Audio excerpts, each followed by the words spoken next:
ইতিমধ্যে আমরা সকলে জেনে গেছি যে কলকাতা পুলিশের প্রায় 11,000 প্লাস শূন্য পদে নতুন ভ্যাকান্সি আসছে। তো কবে আসছে এই ভ্যাকান্সি, সেই সমস্ত বিষয়ে তোমাদের মনে প্রশ্ন আসে। তো তোমাদের সকলের উদ্দেশ্যে বলবো যে কলকাতা পুলিশের বর্তমানে একটা অনগোয়িং প্রসেস চলছে, যেটার এখনো পর্যন্ত প্রিলিমিনারি রেজাল্ট প্রকাশিত হয়নি। তো প্রিলিমিনারি রেজাল্ট প্রকাশিত হওয়ার পর মেন্স হবে, এবং এর মধ্যে যে সমস্ত কার্যকলাপগুলো থাকে, যেমন আমরা জানি বেঙ্গল পুলিশের ক্ষেত্রে একটা এক্সাম, কিন্তু কলকাতা পুলিশের ক্ষেত্রে দুটো এক্সাম এখন পর্যন্ত বহাল রয়েছে। তো সেই জন্য কলকাতা পুলিশের প্রিলিমিনারি রেজাল্ট দেওয়ার পর তোমাদের নর্মালভাবে মাঠ হবে, এবং মাঠ হওয়ার পরে তোমাদের মেন্স হবে। এই সমস্ত প্রসেসগুলো এখনো বাকি রয়েছে। তো তোমাদের যতদিন পর্যন্ত না কলকাতা পুলিশের মেন্স ক্লিয়ার হচ্ছে, ততদিন পর্যন্ত আশা করা যাচ্ছে যে কোনো রকম নতুন রিক্রুটমেন্টের নোটিফিকেশন দেবে না।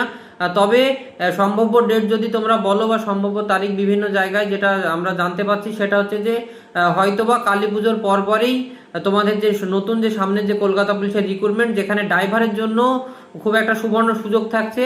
কিন্তু তোমাদের মনে একটা প্রশ্ন ছিল যে ড্রাইভারের ক্ষেত্রে ইন্টারভিউ হয়তো স্যার থাকবে না, কিন্তু না, ওটা অবশ্যই থাকবে। হয়তো ইন্টারভিউ যেটা আগে মার্কস ছিল সেটা কিছুটা কমানো হয়েছে।